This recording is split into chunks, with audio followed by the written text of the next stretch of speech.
I never thought I'd be turning to Reddit for advice on something so personal, but here I am. I'm caught in a complicated situation that spans over 2 decades, and I really need some outside perspective. It involves my estranged father, and I'm torn about what to do. Let me start from the beginning. I'm Edward, 28M, and when I was 8 years old, my dad Jack, 52M, made a decision that turned our lives upside down. He left our family to pursue his career dreams in another country, leaving my mom Victoria, 50F, to raise me and my younger sister Kristen, 26F, on her own. Before all this happened, we were what I thought was a happy family. Dad worked as a software engineer for a local company, and mom was a part-time teacher. We lived in a cozy house in the suburbs, nothing fancy but comfortable. I have fond memories of weekend barbecues in our backyard, family game nights, and Dad teaching me how to play baseball in the local park. Everything changed when Dad got a job offer from a tech startup in Silicon Valley. It was a big opportunity, a chance to work on cutting-edge technology and potentially make it big. I remember overhearing heated discussions between my parents late at night.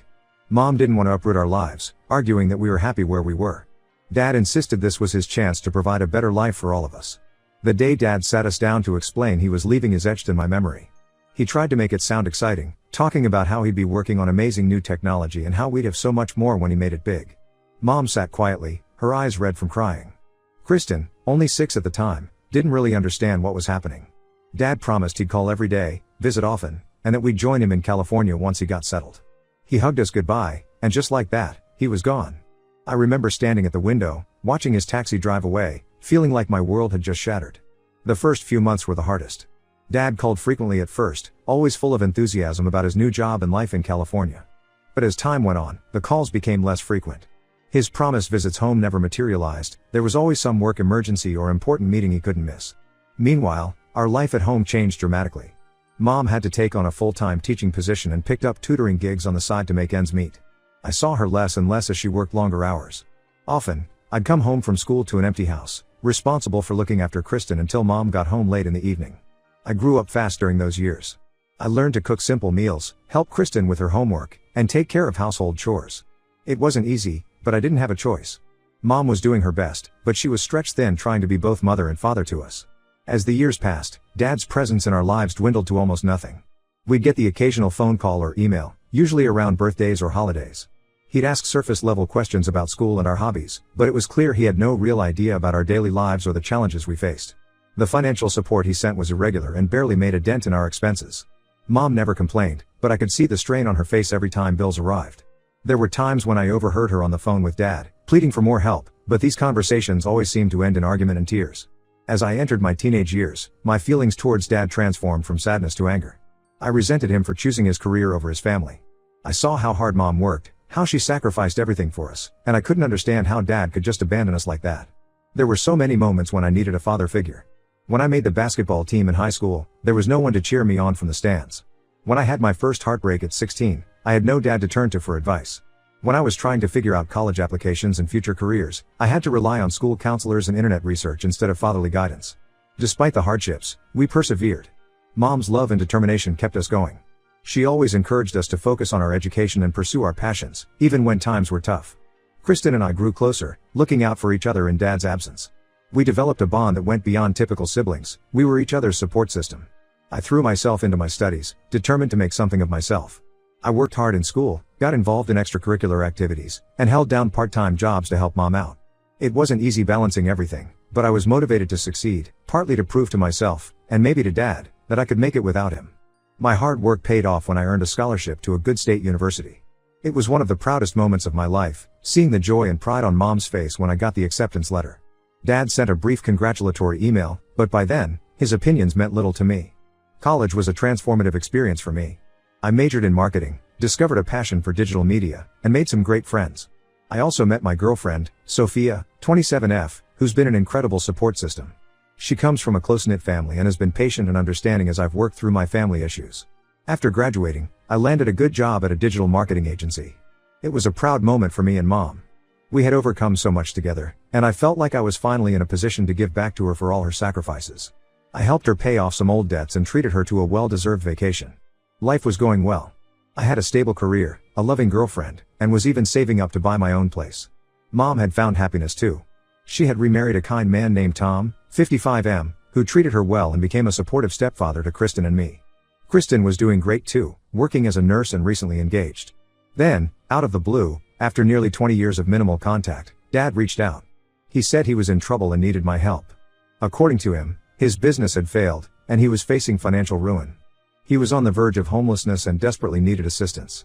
I was shocked by this sudden reappearance and request for help. Part of me felt a twinge of sympathy. After all, he was still my biological father. But a larger part felt angry and resentful. Where was he when we needed him all these years? When Mom was working herself to exhaustion? When Kristen and I were growing up without a father? Now I'm torn about what to do. On one hand, I understand that life can be unpredictable and people can face hard times.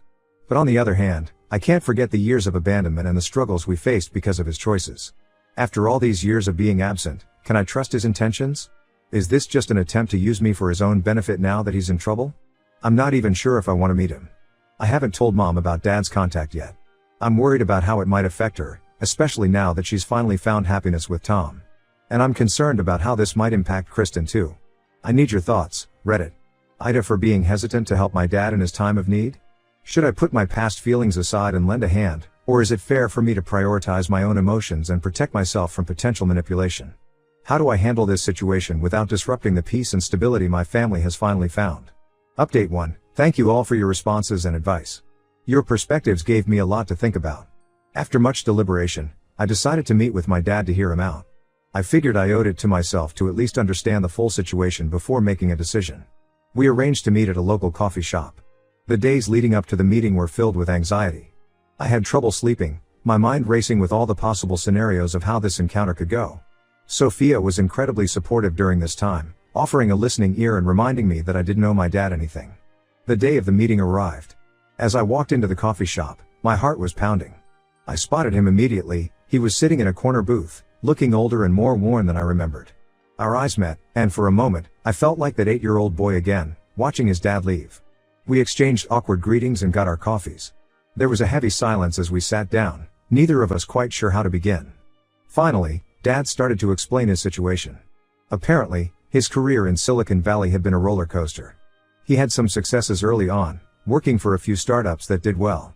He talked about the excitement of the tech world, the long hours, the pressure to constantly innovate. As he spoke, I could see glimpses of the ambitious man I remembered from childhood. But then things took a turn. He invested heavily in a startup that promised to be the next big thing. He was convinced it would be his big break, the success that would justify all his sacrifices. But the company failed spectacularly, taking most of Dad's savings with it. He admitted that he had lived quite lavishly during the good times, never thinking it would all come crashing down. He talked about the expensive cars, the fancy parties, the luxurious vacations, all the things we never got to experience as a family. As he spoke, I felt a mix of emotions. Part of me was angry. How could he enjoy such a lifestyle while we struggled? Another part felt a twisted sense of satisfaction that his grand plans had failed. And yet another part, a part I wasn't entirely comfortable with, felt a twinge of pity for this man who had lost everything. Dad went on to apologize for his absence over the years. He said he had convinced himself that providing financially was enough, that he was doing what was best for the family by pursuing his career abroad. He realized too late the damage his absence had caused. I listened quietly, trying to process everything. I wanted to lash out, to tell him how much his abandonment had hurt us. I wanted to ask him if his ambitions had been worth losing his family. But seeing him so vulnerable made it difficult to maintain my anger. As he finished his story, he made his request. He needed a place to stay while he tried to get back on his feet. He also asked for a loan to help clear some of his debts. He promised he would pay it back as soon as he could.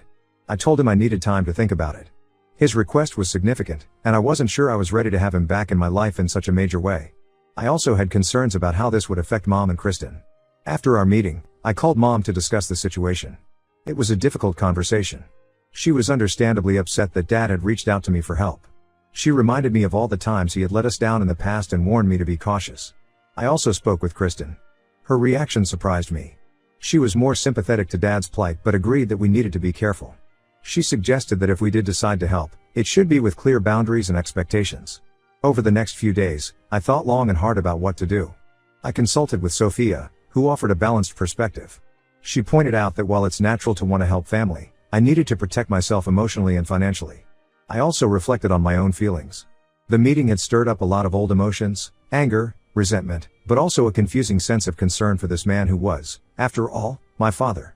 I realized that part of me, a part I had suppressed for years, still yearned for a relationship with him. After much consideration, I made a decision. I called Dad and told him that while I couldn't offer him a place to stay or a large loan, I was willing to help in a limited way. I offered to pay for a month's stay at a modest extended stay hotel and to connect him with some job search resources. I made it clear that this was not an open-ended arrangement and that any further assistance would depend on his efforts to improve his situation. I also told him that if he wanted to rebuild a relationship with me and Kristen, it would take time and consistent effort on his part. Dad seemed grateful for the help, even if it wasn't everything he had hoped for. He thanked me and promised to make the most of this opportunity. As I hung up the phone, I felt a mix of emotions. Part of me felt guilty for not doing more, while another part felt I was already doing too much. I hoped I had struck a balance between compassion and self-protection. I'm still unsure if I've made the right decision. This situation has opened up old wounds and created new challenges. How do I navigate this new dynamic with Dad while protecting the family I've built in his absence? How do I manage my own conflicting emotions about his return? I'll keep you updated on how things progress. Thank you again for all your support and advice.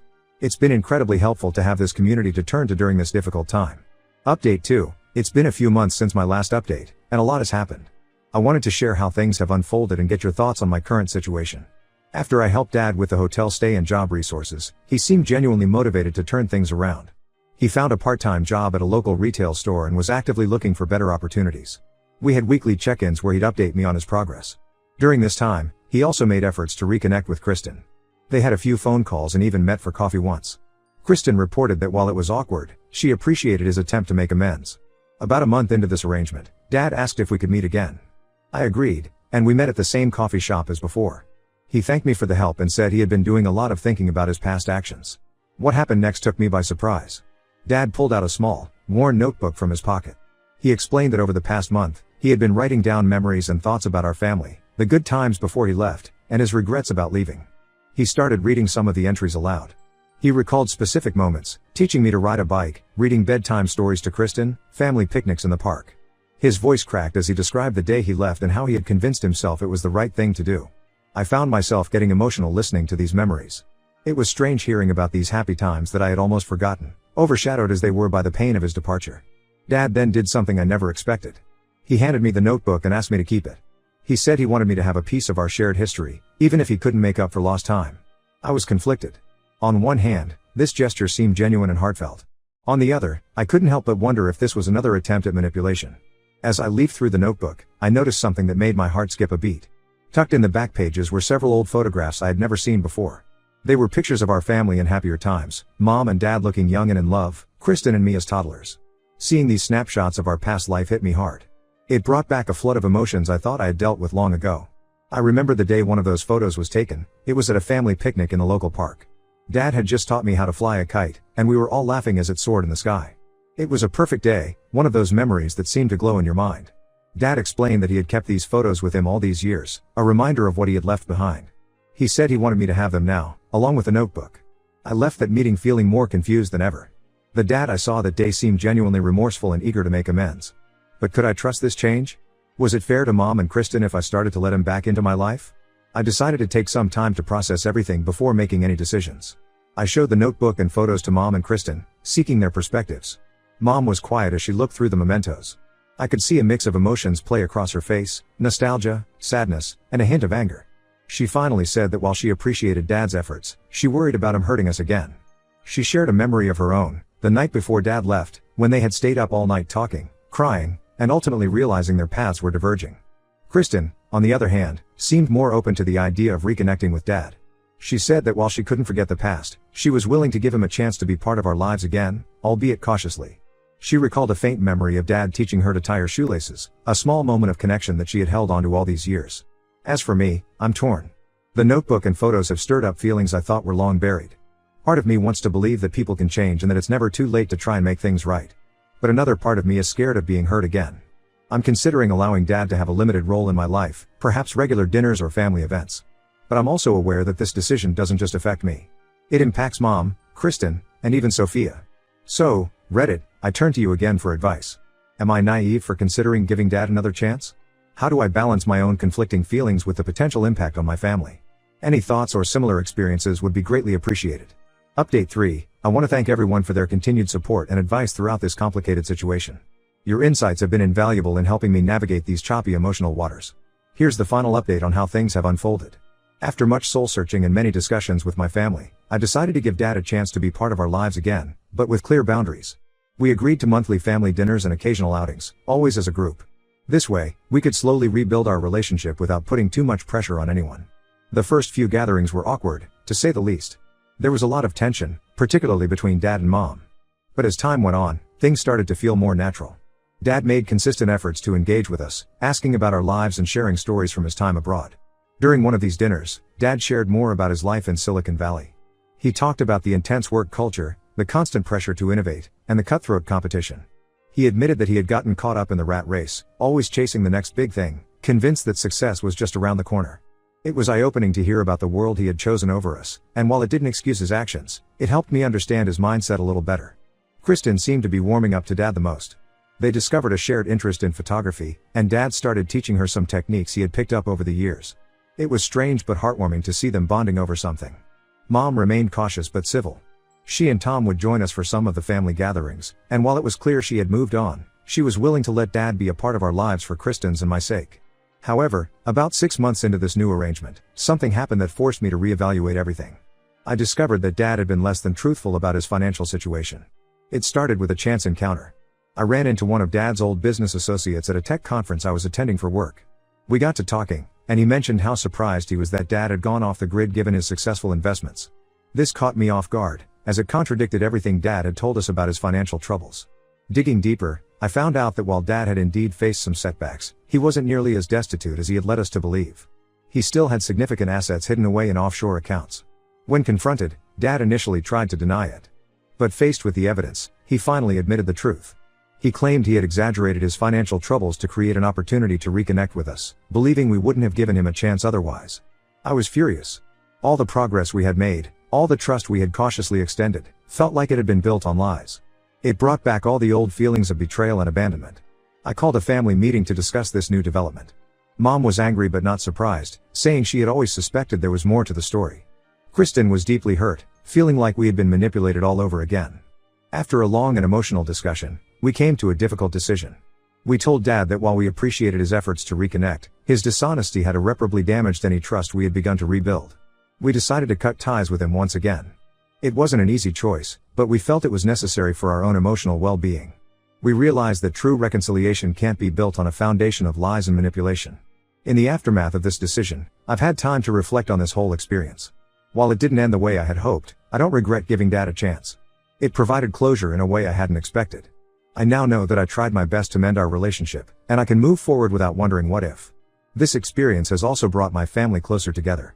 Mom, Kristen, and I have had many deep conversations about our past, our feelings, and our hopes for the future. We've emerged stronger and more united than ever. As for me, I'm focusing on the family I have, my mom, my sister, my girlfriend Sophia, and my stepdad Tom. They've been my rock throughout this ordeal, reminding me of what true family love and support look like. I've learned that sometimes, the family you choose is more important than the family you're born into. Moving forward, I'm committed to cherishing and nurturing these relationships that have proven to be constant and true.